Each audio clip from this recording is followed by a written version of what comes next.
比如讲单机理解也一题，就要先看现行及四则无共用的同时，你分出了四则同时的差别以后，再详细来看题目，来选出得当的答案。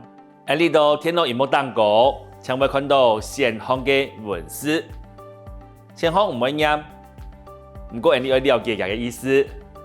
一 M 等，二 top 等，三 cut 等，四節等。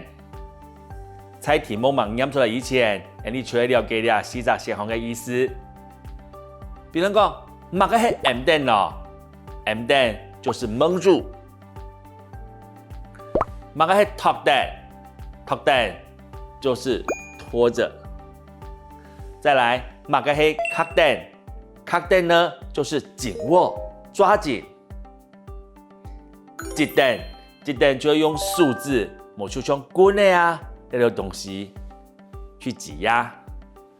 好，因為呀，四則現行嘅了解以後，你就注意睇題目樣板出，你要選哪則才係正確嘅答案咯。風沙暗太，鏡面夾爛菜刀都唔掉，請問唔愛樣嚟做？風沙那麼大，怕臉蛋吹到受不了，請問你會怎麼做？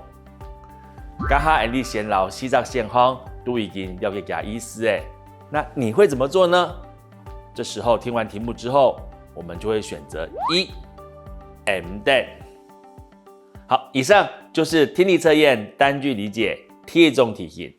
單句理解還有另外一種類型的題目，就會題目冇文字，現行也冇文字。故所大家一定要注意行家嘅題目，再來分辨了現行之間嘅差別。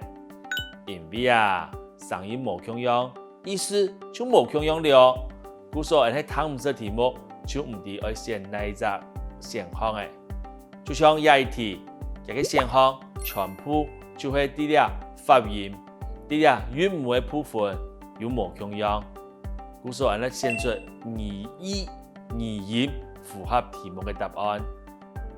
面前已經變紅燈咧，唔含夾夾停下來，意思係講要夾夾做乜嘅？一塞茶，二三茶，三實茶，四散茶。睇完嘅題目以後，你會講要夾夾實茶。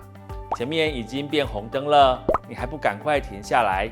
意思是說要趕快做什麼？答案是剎車。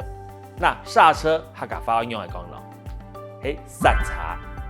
那它的選項依然都剎茶，一剎兩剎嘅剎，唔錯。第二散茶，閃躲的閃，沒唔錯。第四散茶，生產的產也不對，只有3號的散茶才是我們要的正確選項。